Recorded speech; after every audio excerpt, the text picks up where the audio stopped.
So I thought I would film some baking today. I am going to be making a brownie roll-up Yule log, and I thought I would share my recipe. So this is just my standard brownie recipe that I use if you just want to make basic brownies. This is literally the same thing, except at the end, once it's all cooked, I am going to be making it into a log. So if you want to see how I make my brownies, then keep watching.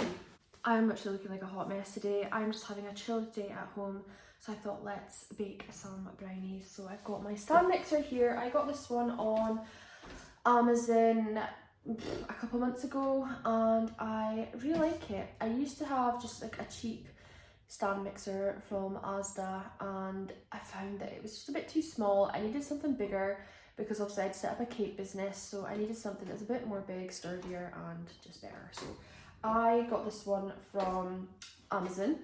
I think I got it on like a deal thing. I can't remember exactly how much it was. I'll link it in the description box for you if you're interested, but it's got quite a deep pot here as well, and there's like all these attachments. You've got like your whisk, you've got like your beater, and then you've got like your kneader, your dough thing. So yeah, not really selling this, am I? But this is the one that I use anyway.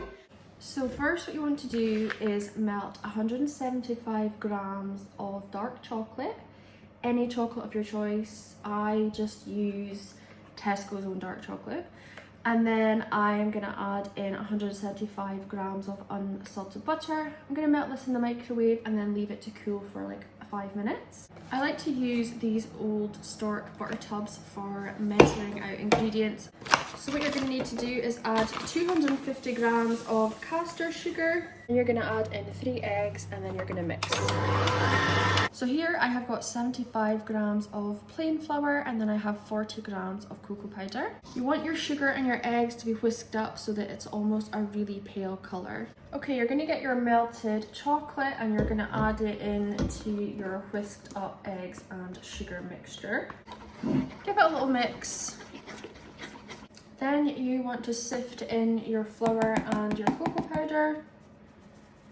You want to just fold in your flour and your cocoa powder into your mixture.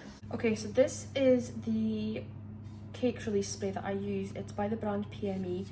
It's really handy to spray onto your cake tins and it just helps your sponges and stuff release so much more easier. So once I've lined my baking tray, I'm just going to pop my brownie mixture into here.